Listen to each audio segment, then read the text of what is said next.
fornecer o convite para estarmos aqui. Deus abençoe a Cristina, Gabriela. Deus abençoe, tá bom? Obrigado pelo contato. Seja muito Deus abençoe também. Deus abençoe os demais obreiros desta casa, toda esta igreja. É uma honra e um grande privilégio poder retornar a esta casa, sendo nossa oportunidade de ser, particularmente, é o culto que eu mais gosto. Deus é o culto onde Cristo é o centro do tempo todo. Não dá para falar de outra coisa na ceia senão de Jesus. A gente sai muito por aí, né? E acompanha de todos os tipos, com todos os personagens. Mas o personagem central é ele, né? E desde quando eu iniciei no ministério da pregação, meu sonho sempre foi ministrar em culto de ceia, né? Esse ano Jesus realizou bem esse sonho. Vamos para o 10º mês agora. Eu acho que já peguei uns 14, 15 cultos de Santa Cecília. Eu fico muito feliz. Geralmente é um culto, né, onde o pastor da igreja prega, né? Ele já lava algumas coisas, já arruma algumas coisas. Então eu me sinto duplamente honrado essa noite. Eu estar aqui com os irmãos para poder pregar a palavra, para também sendo a oportunidade de ser juntamente com a amada igreja. Queridos, abra comigo a sua Bíblia, por favor, no Evangelho de Jesus Cristo, conforme o registro do evangelista Mateus, capítulo de número 27.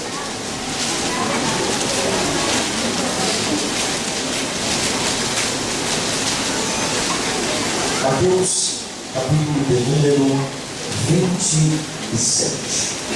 Enquanto os irmãos encontram pela permissão do pastor Gabriel, no final do mundo eu vou estar novamente com o meu material e aproveito para agradecer. Da última vez estivemos aqui muitos irmãos e irmãs que queriam. Deus abençoe, tá bom? Mas no final, se alguém tiver interesse, vai estar lá. Eu mesmo sou o autor dessa obra aqui, Pregadores e o Ofício da Pregação. Se você já prega, tem desejo de pregar, né, ou talvez conheça alguém que queira presentear, que tem a chama da pregação no coração, é um livro com princípios básicos com relação à vida do pregador e o ministério da palavra. Tem 24 capítulos, espaço para você fazer anotações, que pode muito te ajudar com relação ao seu ministério. Falo sobre o que é a pregação, sua importância, sua prioridade, esforço, relacionamentos, redes sociais, enfim, 24 capítulos podem abençoar a sua vida e o seu ministério. O valor do livro é R$20. Se você veio desprovido de dinheiro, tem a máquina de cartão, crédito, débito, tá bom? Se você sentir de comprar, eu sinto de vender. Mateus, capítulo de número 27. Localize, por favor, o versículo de número 45. Mateus, capítulo de número 27, versículo de número 45.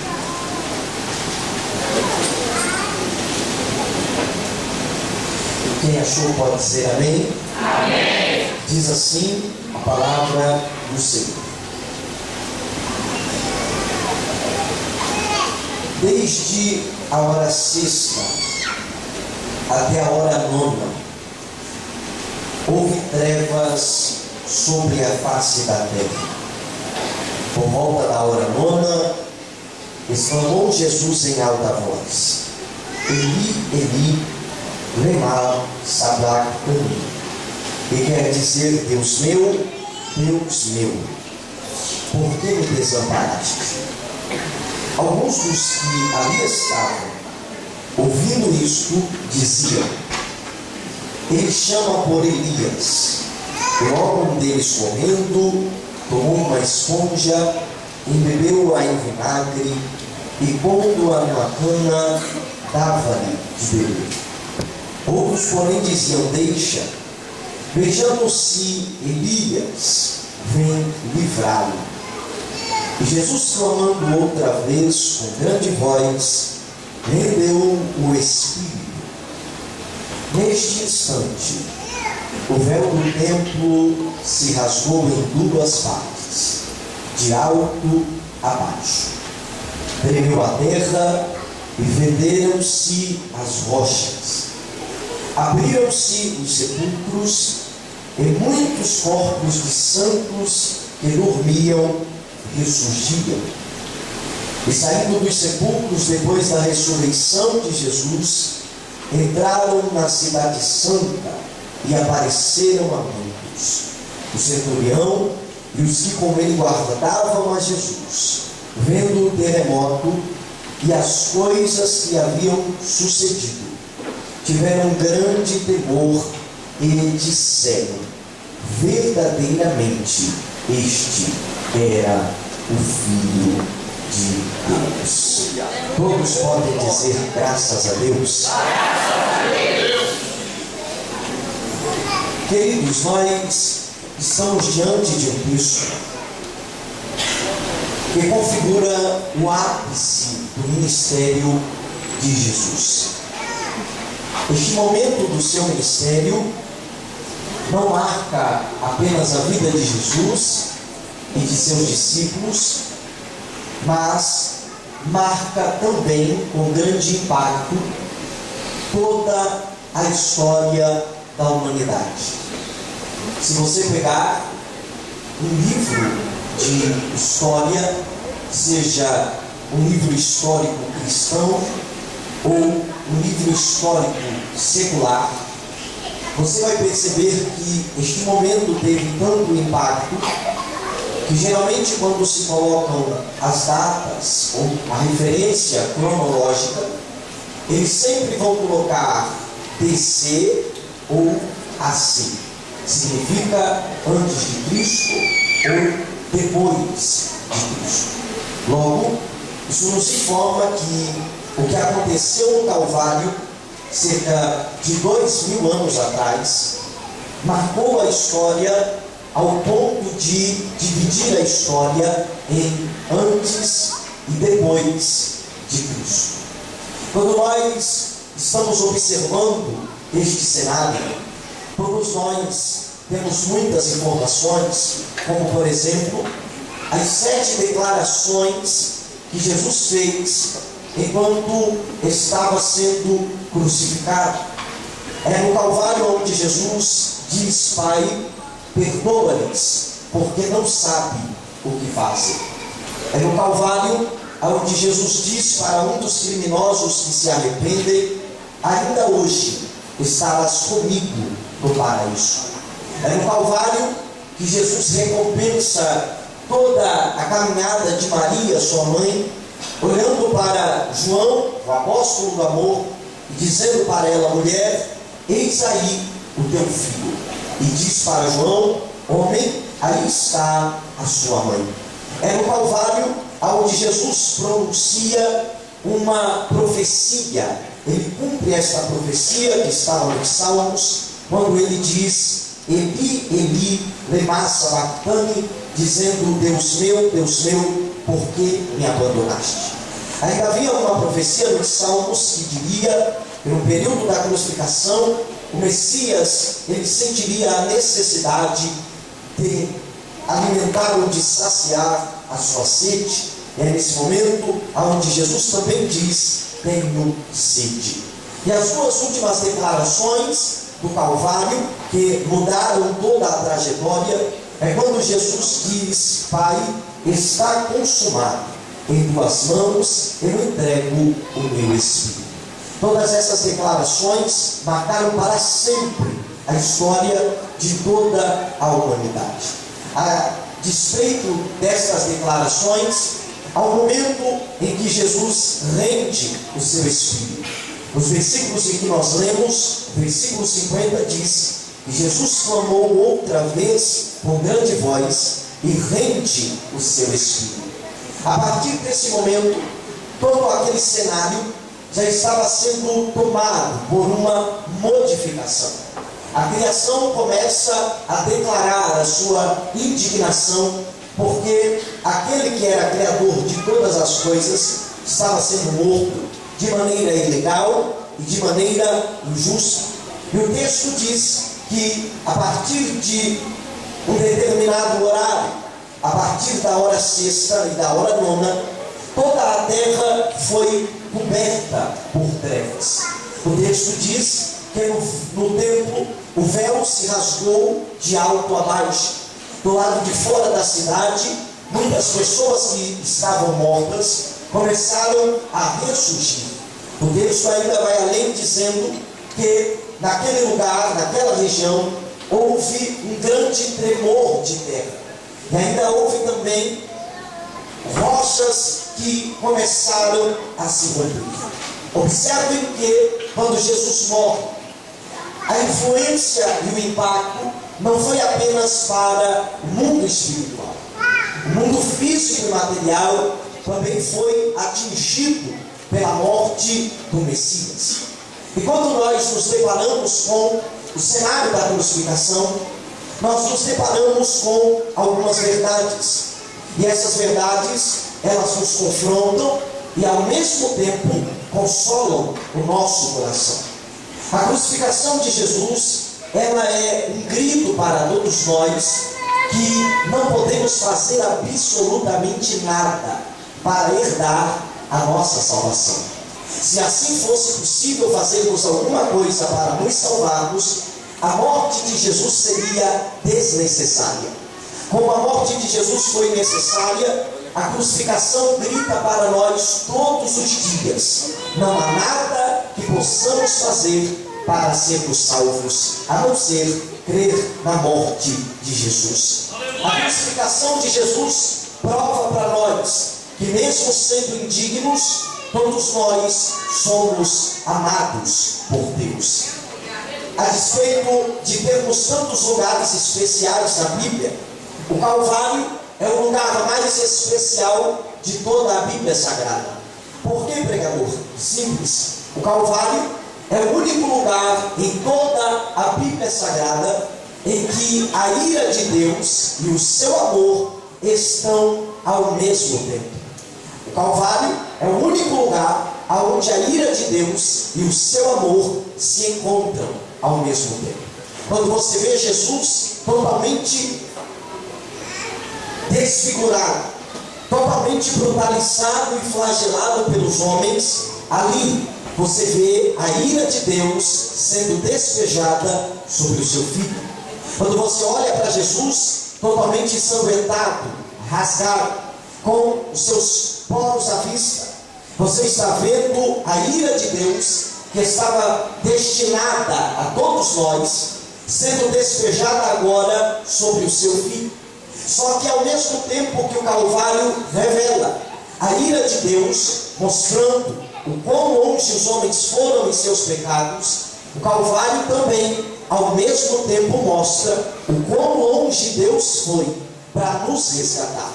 No Calvário eu vejo a ira de Deus sendo derramada em Jesus Cristo, mas no Calvário também consigo contemplar o amor de Deus, que entregou o seu único Filho para trazer vida a nós que estávamos mortos em delitos e pecados. Diferente do que muita gente possa pensar ou imaginar, a crucificação de Jesus, ela não foi um acidente. A crucificação de Jesus não foi uma obra do acaso. A morte de Jesus não pegou o céu de surpresa. Na verdade, a crucificação e a sua morte eram um mandamento dado pelo próprio Deus. Em João, no capítulo de número 10, Jesus diz: por isto o Pai me ama, porque eu voluntariamente dou a minha vida. Eu a dou e também tenho o poder de tomar ela de volta. É por isso que o Pai me ama, porque eu obedeço o mandamento que Ele me deu. Diferente do que muita gente pensa, o cenário da crucificação foi o maior ato de obediência já registrado em toda a história. É por isso que quando Jesus vai até o Calvário, Ele vai como um cordeiro mudo, sem reclamar, sem questionar e sem murmurar, porque Ele sabia que estava obedecendo ao Pai. O Calvário é um lugar que nos assusta. O Calvário não é um lugar muito bonito. Ali você vê um homem inocente sendo condenado de maneira ilegal e de maneira injusta. Você vê um homem que foi abandonado pela multidão que o seguia. Você vê um homem que foi abandonado por seus discípulos. Você vê um homem que foi abandonado por muitas pessoas que ele curou e alimentou ao longo da sua trajetória. O Calvário é um lugar de aparente humilhação. E eu não sei se você já percebeu, mas quanto mais Jesus se aproximava do Calvário, mais a situação dele começava a piorar. Quanto mais Jesus se aproximava do Calvário, mais Judas estava se aproximando, ou seja, o traidor ia ser apresentado. Quanto mais Jesus se aproximava do Calvário, mais Jesus se aproximava de Pedro, que após algumas horas iria negar. Mas quando você olha para a Bíblia Sagrada, o Calvário é um lugar onde Deus quer encontrar todo e qualquer ser humano. Seja você criança, jovem, adulto ou mais velho, o lugar que Deus deseja nos encontrar é aos pés da cruz. Por que, pregador? Porque somente por causa do Calvário nós temos o perdão de Deus. É no Calvário onde nós encontramos paz. É no Calvário onde somos reconciliados com Deus.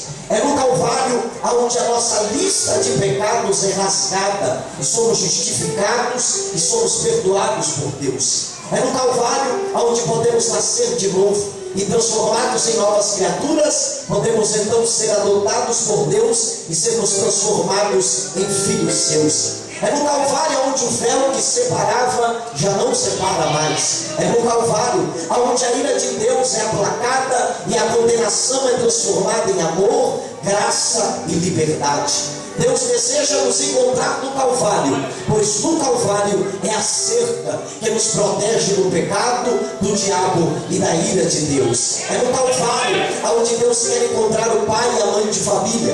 É no Calvário onde Deus quer encontrar a juventude. É no Calvário onde Deus deseja encontrar todos aqueles que aceitam o sacrifício do seu Filho. Este cenário parece uma derrota, mas na verdade foi a maior vitória. Este cenário parece uma humilhação, mas foi a maior de todas as exaltações. Este cenário aparece um homem totalmente sangrando, mas é neste cenário onde ele levou sobre si todas as nossas enfermidades e todas as nossas feridas. O Calvário é um campo de batalha cósmico onde Cristo derrotou sozinho todos os poderes do inferno. E para alguém que possa pensar que isto é um cenário de loucura, na verdade Paulo, escrevendo aos Coríntios, diz que a cruz de Cristo ela é loucura para aqueles que estão perecendo. Para aquele que perece, ele olha e diz: não, como pode um homem sanguentado salvar? Como um homem acorrentado em uma cruz pode salvar alguém? Mas Paulo diz que para aqueles que creem, a cruz de Cristo é o poder de Deus para todo aquele que crê. Meus irmãos, quando nós olhamos para o Calvário, nós percebemos que ele teve impacto na história. Percebemos que ele teve um impacto geográfico no momento em que ele estava acontecendo. As rochas se romperam, a terra tremeu, o sol se escureceu. Todos estes movimentos era a própria criação clamando contra a morte do seu Criador. Só que quando nós olhamos para o Calvário realizou algumas coisas por nós que nada e nem ninguém na terra poderia realizar. E é sobre isso que eu quero falar rapidamente, alguns minutos. O pastor nos deu um bom tempo para ministrar, mas como é um culto de ceia e temos a segunda parte do culto ainda, eu quero ser bem rápido naquilo que vou falar. O Calvário teve algumas realizações essas que são universais, atinge a todas as pessoas que creem no Filho de Deus. O Calvário realizou por nós coisas que a pessoa mais rica da face da terra jamais teria condições de comprar e pagar por nós. E Jesus foi lá e realizou por nossas vidas. Então o Calvário tem realizações universais que atingem a vida daqueles que creem em Jesus Cristo. A primeira realização universal do Calvário é esta: o Calvário, ou o que aconteceu nele através de Jesus, o Calvário quebrou o poder da morte. Repito, a primeira realização finalização de Jesus no Calvário foi essa: Jesus, quando morreu na cruz do Calvário, ele quebrou o poder da morte. Quando você lê a segunda carta de Paulo a Timóteo, no capítulo de número 1, a partir do versículo de número 8, Paulo diz, está aconselhando Timóteo, e Paulo começa a enfatizar, dizendo: portanto, não te envergonhes do testemunho de nosso Senhor, nem de mim que sou seu prisioneiro. Antes, pratica ou sofre as aflições do Evangelho segundo o poder de Deus, que nos salvou e nos chamou com uma santa vocação, não segundo as obras, mas segundo o seu propósito, e segundo a sua graça que nos foi dada em Cristo, antes dos tempos dos séculos. E Paulo diz, e que é manifesta agora pela aparição do nosso Senhor e Salvador Jesus Cristo, o qual aboliu a morte, o qual destruiu a morte, e trouxe a luz da vida e a imortalidade pelo Evangelho. Paulo está dizendo, está orientando na sua última carta a Timóteo, dizendo: meu filho, não te envergonhes do testemunho de Jesus. Também não precisa ter vergonha de mim, que sou seu professor, seu mestre, porque sou seu prisioneiro. Não precisa se envergonhar. Agora faz uma coisa: sofre com dignidade as aflições do Evangelho, porque Deus nos salvou e também nos chamou para uma santa vocação, que foi revelada em Jesus Cristo nos últimos tempos, e Ele mesmo destruiu a morte. Alguém que diz que quando Jesus morre na cruz do Calvário, Jesus matou a morte com a sua morte. Porque ao terceiro dia, quando alguém foi visitar o seu túmulo e ia passar as especiarias em seu corpo, perceberam que a pedra estava removida. Pensaram que ia encontrar um corpo, mas encontraram um ser celeste, dizendo: ei, quem vocês estão procurando? E elas respondem: estamos procurando a Jesus. E o anjo diz: por que vocês procuram aquele que está vivo no meio daqueles que estão mortos? Meus irmãos, com todo respeito a todas as religiões e segmentos filosóficos, eles não podem dizer o que a igreja pode dizer. E a igreja pode dizer uma coisa que nenhuma outra religião pode dizer. A igreja pode dizer: Jesus está vivo. Os budistas não podem dizer isso. Os católicos não podem dizer isso. Os espíritas não podem dizer isso. Mas nós esta noite podemos dizer: o nosso Jesus venceu o poder da morte e ao terceiro dia ressuscitou. Meus irmãos, eu costumo pensar que os discípulos não estavam muito atentos nos dias da crucificação, porque se eu estivesse lá, eu costumo pensar comigo que eu no mínimo teria dúvidas que Jesus havia morrido de verdade, ou pelo menos no mínimo ficaria esperando uma surpresa. Porque você diz isso, Jefferson? Simples. Ao longo do ministério de Jesus, a morte atravessou o seu caminho por algumas vezes. Jesus se deparou com a morte entrando na cidade de Naim, e naquele dia a morte perdeu. Jesus se deparou com a morte quando entrou dentro da casa de Jairo, e a Bíblia diz que a morte naquele dia também perdeu. A Bíblia diz que Jesus visitou seu amigo Lázaro em Betânia, e já fazia 4 dias que ele estava morto, mas Jesus mandou retirar a pedra, chamou o nome dele, e o texto diz que a morte perdeu de novo. Se eu estivesse lá naqueles dias, eu no mínimo iria duvidar. Eu iria ficar olhando para o sepulcro e dizer: gente, se ele já venceu a morte aí na casa de Jairo e ressuscitou Lázaro depois de 4 dias, não é possível que esse homem vai ficar aí dentro. Ele vai fazer alguma coisa e ele vai sair. Eu não sei se você crê no que eu estou pregando, mas é uma noite de darmos glória a Deus misturada com aleluia, porque o Jesus do qual a igreja serve, ele venceu o pecado, mas ele também venceu a morte, está vivo e garantiu presença nos nossos cultos. Jesus disse: aonde estiverem 2 ou 3 reunidos em meu nome, ali eu estarei no meio deles. Jesus é o único líder de religião garantiu presença nas suas reuniões. Allan Kardec não pôde garantir garantir presença, mas Jesus garante. Os santos que são venerados na Igreja Católica não puderam dizer isto, mas Jesus olhou e disse: todas as vezes que vocês se reunirem, vocês vão sentir a minha presença. E bem mais, eu estarei convosco todos os dias, até que se consumam os séculos. Jesus venceu o poder da morte. E uma coisa que eu gosto de Jesus é o quê? Ele está vivo.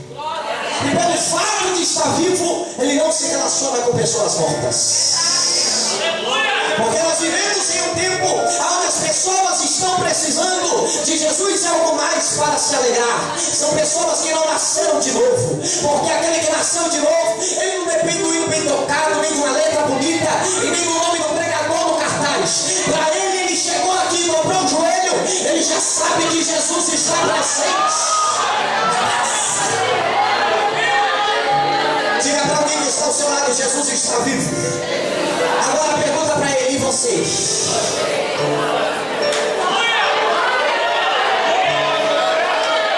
Porque nós estamos vivendo no meio de uma geração meio apática. Parece que se não tiver o hino que ele gosta, ele não reage.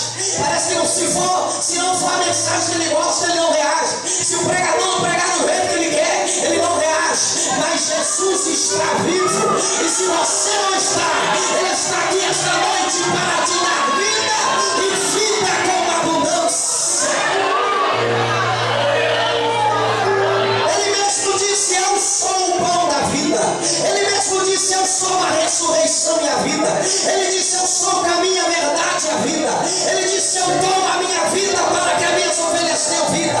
Ele disse: eu tenho uma fonte de água viva que jorra para a vida eterna. Ele disse: eu sou o pão vivo que desceu do céu. Ele é a vida e está presente aqui nesta noite. E a autoridade desta palavra, eu não sei como foi que você entrou aqui esta noite. Talvez algum projeto seu ao longo deste ano morreu. Talvez a expectativa sobre alguém da tua casa morreu. Talvez a tua expectativa ministerial e espiritual também tenha morrido. Mas esta noite, neste culto de Santa Ceia, assim como Jesus ressuscitou e tem poder da vida, ele está dizendo: eu posso dar vida novamente. Posso dar vida aos teus sonhos. Posso dar vida à tua família. Posso dar vida ao teu projeto. Posso dar vida ao teu ministério. Posso dar vida à tua saúde. É noite de receber vida aqui neste lugar.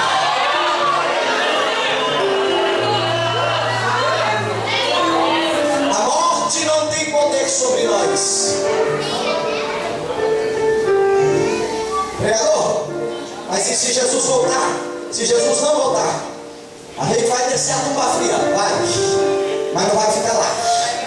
Porque a Bíblia diz que para aqueles que serão condenados haverá o dano da segunda morte. A morte pode tocar em nós apenas em vida, mas o Rei da vida vai retornar para dar vida àqueles que morreram. Então esta noite Deus está dizendo: eu lhe dou vida. Eu não sei como foi que você entrou aqui, mas receba a vida. Talvez o diabo está tentando te matar, mas Deus está dizendo: você pertence ao dono da vida. Ele vai colocar vida no teu louvor, na tua cantiga. Ele vai colocar vida na tua vida. Ele vai colocar vida na tua mensagem, no teu louvor. Ele vai colocar vida na tua saúde espiritual, na tua saúde física. Se você veio para receber esta palavra, glorifique e exalte o nome do Senhor. Segunda realização universal do Calvário. E se você ficou contente com essa, eu tenho certeza que com essa você vai se alegrar. O Calvário quebrou o poder da morte. Mas no Calvário, o problema do pecado foi resolvido. O Calvário quebrou o poder da morte. Mas no Calvário, o problema do pecado foi resolvido. Engana-se quem pensa que o seu maior problema é a falta de dinheiro. Engana-se quem pensa que a sua maior dificuldade é a falta de uma casa luxuosa. Engana-se quem pensa que o maior desafio do ser humano é a fome, a sede, a pobreza e a miséria. Não é. O nosso maior problema, o nosso maior desafio são os nossos pecados. porque os mesmos matam o homem. Romanos 6, 23. O salário do pecado é a morte. Não apenas a morte física, mas pior, a morte espiritual. E o homem morto no seu pecado não quer Deus, não quer a sua palavra e não quer se relacionar com Ele. O pecado é o que separa o homem da presença de Deus. Isaías, no capítulo 59, versículo 1, nós gostamos de profetizar. Porque as mãos do Senhor não estão encolhidas para que não possa abençoar ou salvar, nem os seus ouvidos agravados para que não possa ouvir. Mas eu gosto muito do versículo 2, porque ele traz o equilíbrio. Ele diz assim: mas vós e as vossas iniquidades fazem separação entre vós e o vosso Deus. O que destrói uma família, o que destrói um ser humano, não é as suas necessidades. O que mata e destrói o ser humano dia após dia são os seus pecados. O pecado interfere na nossa moral, na nossa ética. O pecado interfere nas nossas emoções, nos nossos desejos e vontades. O pecado afeta a nossa saúde física, emocional e psicológica. Todas as misérias que nós vivemos desde Adão até aqui se dão por conta do pecado. É por isso que Paulo vai escrever Romanos capítulo 5, versículo 2: pelo que por um homem o pecado entrou no mundo, trouxe consigo a morte, e por isso todos pecaram. Romanos 3, 23: porque todos pecaram e foram destituídos, separados da glória e da presença de Deus. Desde que Adão pecou, Deus fecha o jardim do Éden, coloca um véu no tabernáculo, simbolizando que apenas um homem com a sua permissão poderia ultrapassar. Como quem diz para todos os que ficaram do lado de fora: vocês não podem ter acesso à minha presença. Mas Jesus veio. Só uma irmã ali deu glória. Mas Jesus veio.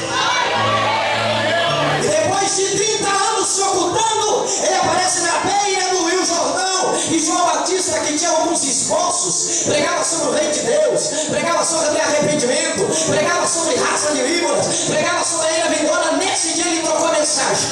Ele disse: gente, hoje é o seguinte, hoje não tem víbora, não tem rei, não tem arrependimento, não tem nada. Hoje eu vou trocar a mensagem. Alguém levanta a mão e pergunta: vai pregar o que? Ele vai falar: eu vou pregar sobre alguém que é mais poderoso que eu. Vocês acham que eu sou poderoso? Eu batizo com água para arrependimento de pecado, mas quem está vindo aí, ele não batiza só com água, ele batiza com o Espírito Santo e com fogo. Alguém levantou a mão e perguntou: quem é ele?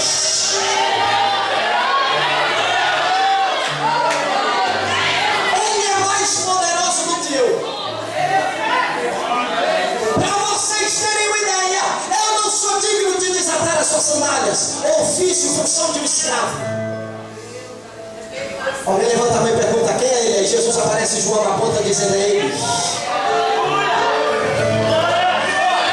Não é víbora, é cordeiro, que vai tirar o pecado do mundo.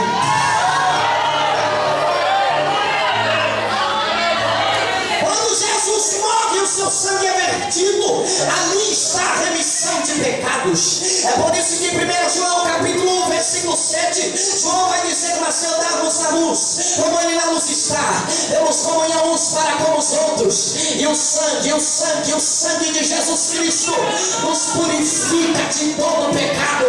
Filhinhos, não pequeis, mas se pecar, nós temos um advogado, Jesus Cristo justo.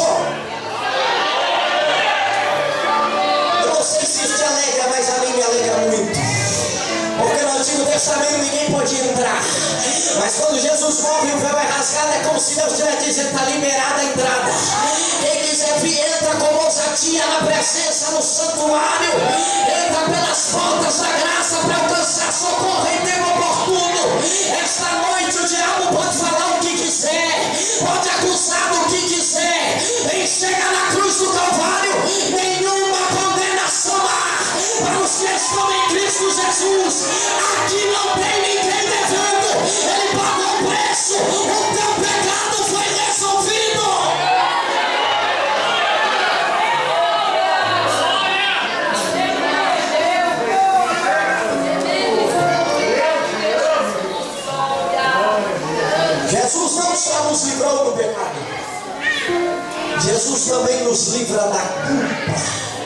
no pecado.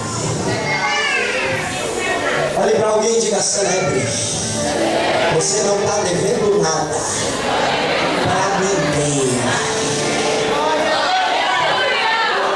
Esta noite, na autoridade da palavra, não é na minha nem no meu nome, é na autoridade da palavra, Deus está mandando eu pregar para você: você é livre.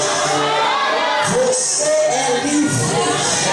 Lá fora tem alguém amarrado, tem alguém se sentindo culpado, mas esta noite Deus está dizendo: não me importa teu passado, aonde o meu sangue passou não tem morte, não tem cadeia. Você é livre, você está perdoado, está perdoada. É noite de celebrar. Pregador, eu não tenho dinheiro, mas está perdoado. Pregador, não tenho casa própria, mas está perdoado. Pregador, não tenho carro do ano, mas ele te perdoou. Você é livre para adorar.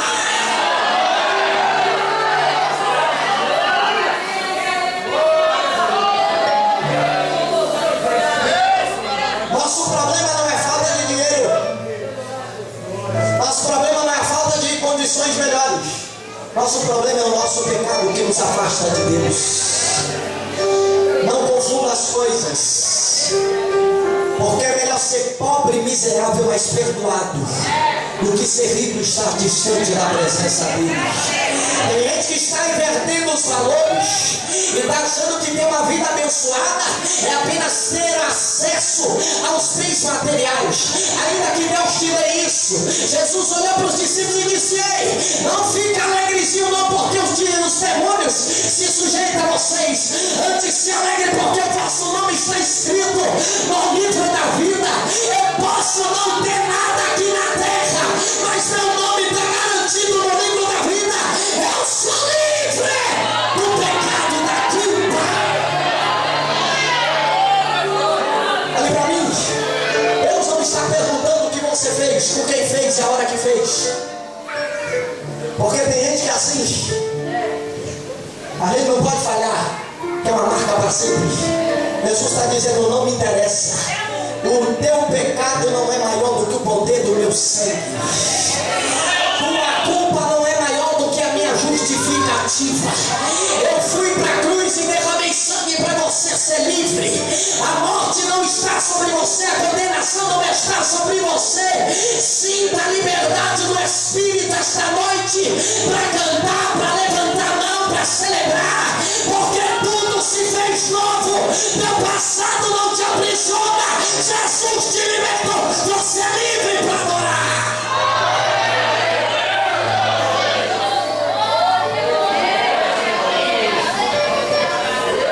O poder da morte foi quebrado. O problema do pecado foi resolvido. E um resgate eterno foi efetuado. Porque no Antigo Testamento, uma vez por ano, o sacerdote precisava fazer um sacrifício por si, por sua família e por toda a nação. Era chamado o dia da expiação. Só que quando você lê Hebreus, capítulo 9, a Bíblia diz: mas vindo Cristo, o sumo sacerdote dos bens futuros, por um maior e mais perfeito tabernáculo, não feito por mãos, isto é, não desta criação, nem por sangue de bodes e bezerros, mas por seu próprio sangue, entrou uma vez no santuário, havendo efetuado uma eterna redenção. No dia da crucificação, alguém pode ter olhado e pensado que a caminhada de Cristo era a caminhada de um perdedor. Mas é por isso que ele vai como uma ovelha muda ao matador. Jesus estava entendendo. Cada passo que ele dava era abolindo a antiga aliança. Quanto mais Jesus se aproximava do Calvário, Jesus estava abrindo um novo e vivo caminho. Jesus estava entendendo: agora não vai precisar mais matar animais. Essa parte da aliança foi concretizada. Agora eles não precisam mais uma vez por ano ficar pedindo perdão. Aonde eles estiverem pedindo perdão, o Pai procura verdadeiros adoradores que o adorem em espírito e em verdade. Irmão, o diabo ele pode tentar e até botar em algumas coisas mediante a permissão de Deus e nos atrapalhar em algumas coisas. Mas o resgate que Jesus fez por nós, ele não pode tocar. Você pode não ter nome, não ser famoso, não ser rico, pode não ter influência. Você pode ser a pessoa mais pobre dessa igreja. Você pertence a Deus. Jesus foi onde você estava e te resgatou. Eu gosto disso por quê? Porque se dependesse de nós, alguns de nós aqui não salvaríamos uns aos outros, não resgataríamos uns aos outros, e olhar para mim, para você e a medir de cima e embaixo dizer: esse aqui não, esse aqui sim, esse aqui não, esse aqui sim. Jesus olhou para nós aonde nós estávamos.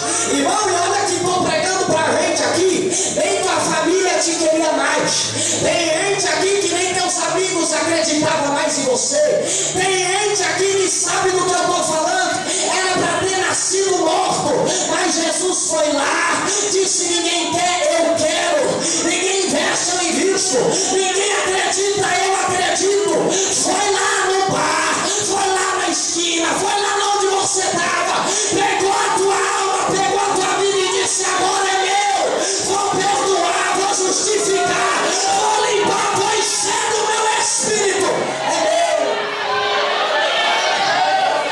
meu. E nisso o diabo não pode tocar.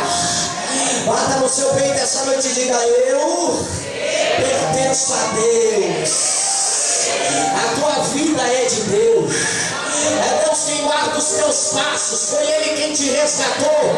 É Ele quem tem a tua vida na palma das suas mãos. Acalma o teu coração esta noite. O teu Pai está cuidando de tudo. Ele está te protegendo. Ele vai te alcançar. Apenas creia. Diga comigo: eu fui resgatado.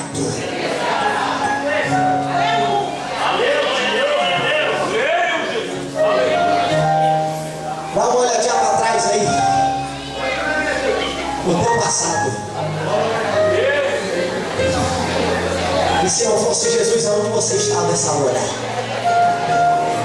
Se não fosse os livramentos que Jesus já te deu, se não fosse a casa que Ele te deu, se não fosse a família que Ele te deu, pode até estar um pouquinho difícil lá, mas foi Ele que deu. Olha para o teu dia de hoje, olha para o tanto de coisa que você já passou, mas Jesus nunca te deixou sem resgate. A porta sempre abriu, a providência sempre chegou, o pão sempre chegou na tua porta e na tua mesa. É noite de glorificar Deus com vontade. Você pode não estar na tua melhor fase, mas Ele te resgatou de uma vez por todas.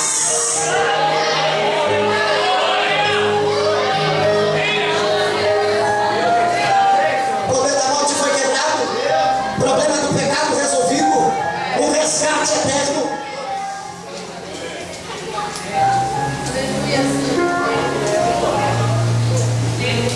Mas no Calvário, Jesus pagou a nossa dívida. Irmão, tem muita coisa que é ruim na vida, mas uma das piores coisas da vida é você ficar devendo alguém. Quem aqui tem dívida? Quem aqui tem que pagar alguma coisa? Vamos falar a verdade, você lembra? Pior ainda é dever para pobre. Porque pobre não sabe cobrar. Ele quer fazer estradalhaço para provar que você está devendo. E não tinha dívida maior do que a dívida que nós tínhamos diante de Deus.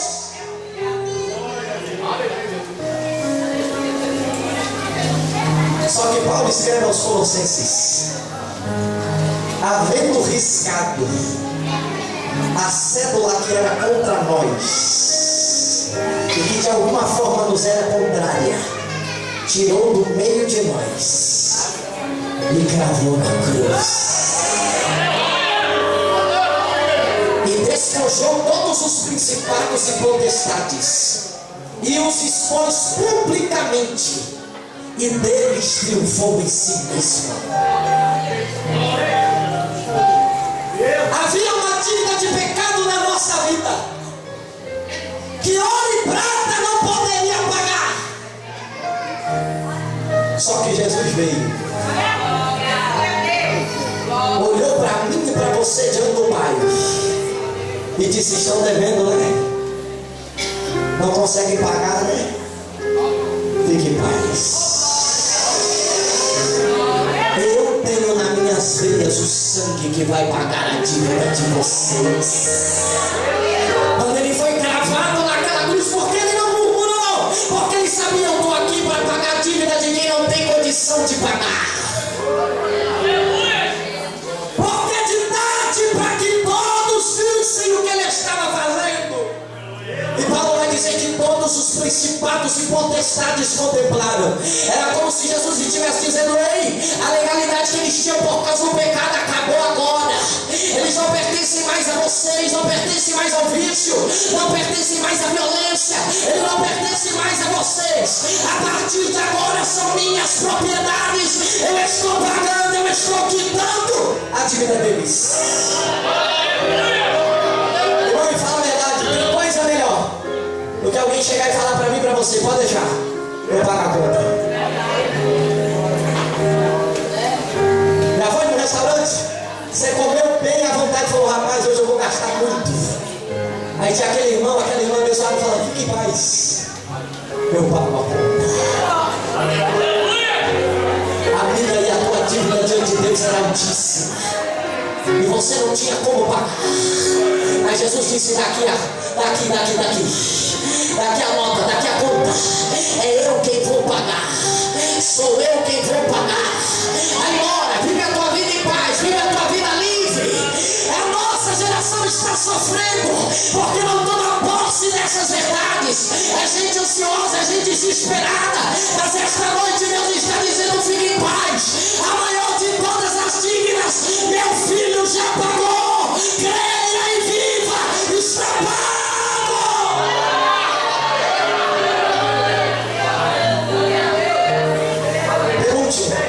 Começa a encerrar. A cruz venceu o poder da morte, do pecado, nos resgatou, pagou a nossa dívida. Mas por causa do Calvário fomos reconciliados com Deus. Quando o homem peca no jardim, a prerrogativa de Deus foi: está expulso. E durante todo o Antigo Testamento você vê Deus querendo se aproximar, mas se aproximando de maneira limitada. O sacerdote, figura representativa do povo, era a única pessoa que tinha acesso a Deus. Tanto o homem como a criação estavam separados. Mas Deus amou o mundo de uma tal maneira que disse: eu não quero eles distantes de mim. E ele veio atrás. Por que Jesus fica calado no Calvário? Porque ele sabia que a sua morte ia reconectar o Criador às suas criaturas. E todos nós sabemos que o ser humano não funciona direito longe do Criador. Só que Jesus veio. Perceba que o cenário da cruz, eu acho isso impressionante. Quando Jesus é crucificado, muitos intérpretes dizem que a cruz era como se fosse uma chave. Outros chegam a afirmar que a cruz era como se fosse uma espada, porque Jesus fica pendurado entre os céus e a terra. Ele não toca o chão, mas também é o dom dos céus. Algumas pessoas chegam a afirmar que isto era necessário, e era como se fosse Deus mostrando para o ser humano: ei, o que o primeiro Adão fechou, meu filho de braços abertos está abrindo de novo para vocês. Jesus com os braços abertos é como se ele estivesse dizendo e clamando: ei, o primeiro Adão falhou no teste de obediência e o jardim do Éden foi fechado. Vocês perderam o paraíso, mas eu estou aqui agora abrindo os braços, e neste sacrifício as janelas dos céus estão abertas. Não perca tempo, venha depressa para a cruz. Por isso que Paulo diz assim: quem está em Cristo, nova criatura é. As coisas velhas já passaram, eis que tudo se fez novo. E tudo isto provém de Deus, que nos reconciliou consigo mesmo por Jesus Cristo. Sabe por que nós temos poder do Espírito Santo? Porque Jesus nos reconciliou com o Pai. Eu quero que você entenda isso com muita ênfase. Porque Jesus reconectou a humanidade ao Criador. Pregaram, e o que isso significa? Significa que nós temos acesso à presença de Deus. E se você tem acesso a esta presença, nada neste mundo pode te deter. Se você tem acesso a esta presença, nada neste mundo tem o poder sobre a sua vida. Nós estamos vivendo uma fase muito difícil. 2019 é um ano que está massacrando o ânimo de muitos cristãos. Muitos de nós estamos sofrendo perdas, estamos sofrendo ataques na nossa saúde emocional, psicológica, e muitas das vezes nós não estamos apercebendo dessas verdades. Quando Jesus morre na cruz, Ele não nos reconciliou às riquezas, Ele não nos reconciliou aos poderes deste mundo, Ele nos reconciliou com o Pai. Irmãos, que o Pai está conosco, maior é o que está em nós do que aquele que está no mundo. Eu não estou pregando para qualquer um aqui esta noite. Eu estou pregando para jovens, homens, mulheres, pais de família, obreiros que me ouvem, que estão lá na luta mais tempo do que eu. Estou pregando para homens e mulheres que estão guerreando. Só Deus sabe o quanto você lutou para chegar aí. Só Deus sabe as guerras interiores que você vem sofrendo. E talvez entrou aqui debaixo de opressões, o diabo tentando te matar, ou tentando tocar em alguém da tua casa. Só que esta noite Deus nos trouxe aqui para refrescar a nossa memória. Quem nos comprou não é qualquer um. Quem está do nosso lado não é homem. Deus não depende de tempo e nem de circunstâncias. Jesus nos reconciliou com o Pai, e Ele está dizendo: se o Pai está do nosso lado, quem é que pode nos deter? Porque se Deus é por nós, se Deus é por nós, eu vou perguntar até você entender esta pergunta. Se Deus é por nós, se Deus é por tua casa, se Deus é por teu ministério, se Deus é por tua saúde, se Deus é por tuas necessidades, não tem macumbeiro, não tem fofoqueiro, não tem caluniador. Deus está do teu lado. Eu ministro nesta noite: você não vai quebrar, não vai morrer, não vai perecer. Ele pega na tua mão aí agora, te coloca de pé e diz: vai avante, eu estou contigo.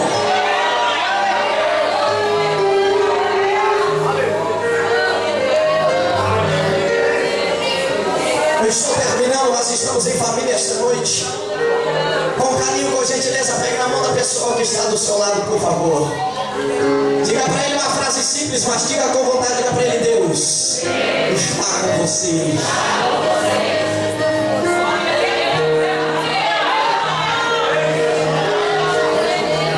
Deus está com você, meu irmão. Deus está com você, meu irmão. Deus está com essa juventude aqui. Deus está com esta banda aqui. Deus está com esses obreiros aqui. Deus está com o pastor desta igreja. Deus está no meio dela, não será abalada. Toda ferramenta preparada contra ti não vai prosperar. Toda língua que se levantar, você vai condenar. Sinta a unção de Deus aqui agora. Ele está com a igreja.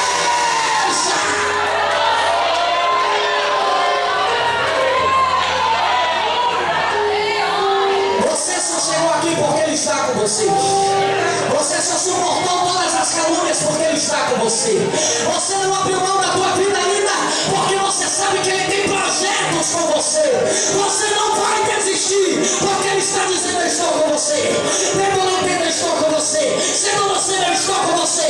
Noite ou dia, eu estou com você. Nas lágrimas ou nos sorrisos, eu estou com você.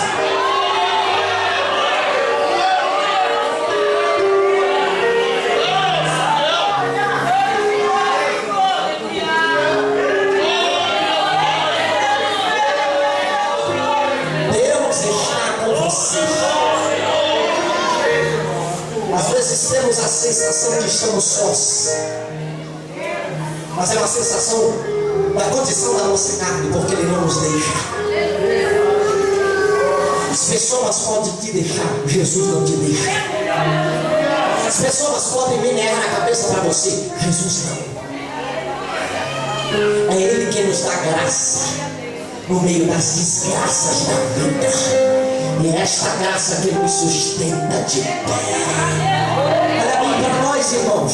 Quantas das vezes alguém olha para a nossa vida e quer colocar ponto final, dizendo: agora abre mão, agora para de ir para a igreja, agora desvia, agora eu quero ver como é que vai sair dessa. Mas é nessa hora que Jesus gosta de aparecer. Ele aparece dentro de você, aparece no culto desse com uma palavra. Entra dentro do teu coração e diz: vai avante, vai arrastando, meu filho. Já já a tempestade passa, já já a providência chega, já já você vai contemplar o milagre. Eu já te disse: se creres, verás a glória de Deus. Esta igreja não está sozinha, o dono dela está aqui.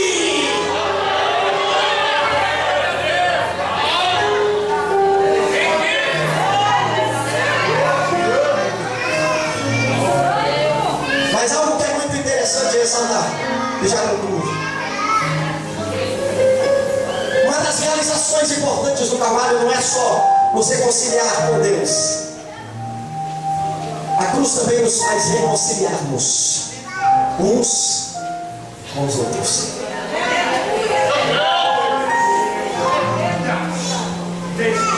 Porque o diabo sabe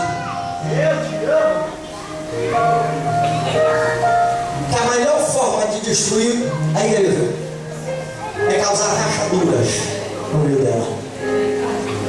É um puxar a mão de Jesus para lá, o outro puxar o pé para cá, quebrar. E nós estamos vivendo um período onde não está havendo aproximação.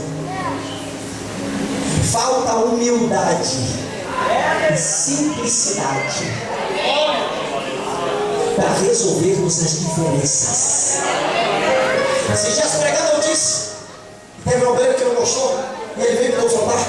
Eu falei na mensagem: boa parte das igrejas que estão sendo abertas por aí não são pessoas que estão querendo expandir o reino de Deus. Eles saíram da igreja debaixo de rebeldia porque não souberam suportar os erros uns dos outros. Porque Paulo não disse: te incomodou, vai embora. Paulo disse: suportai-vos uns aos outros sem amor. Tem gente abrindo igreja não porque Deus pediu ou mandou. Tem gente abrindo igreja porque não concordou com a orientação. Não, não quero me submeter. Então abri o meu ministério. Quando na verdade deveria ter humildade e submissão. Paulo escrevendo aos Efésios, ele diz que a cruz de Cristo fez de dois povos.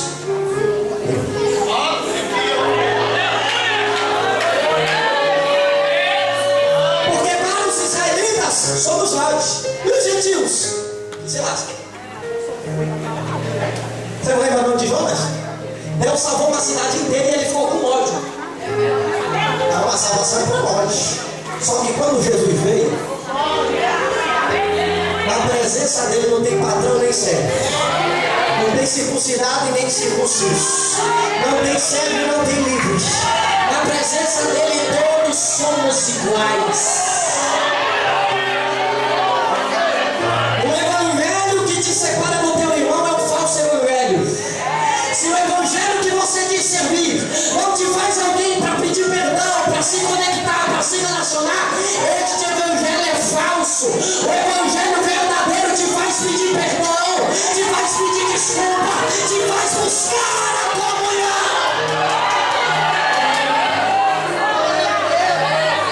Só essa, ele lá e eu aqui.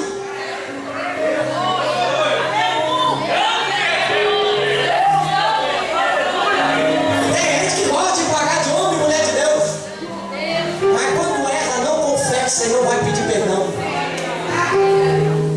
A cruz de Cristo tem o poder de nos unir. É na cruz de Cristo que todas as nossas diferenças caem. Não, aqui não tem melhor e nem pior. Aqui tem o pastor que afigura o anjo da igreja, que merece o respeito, admiração e cuidado. Fora ele, todos somos servos e precisamos aprender a colocar para fora todo espírito de divisão do nosso meio. Aonde tem divisão, o diabo entra. Mas esta noite Deus está nos fascinando. Quem está do teu lado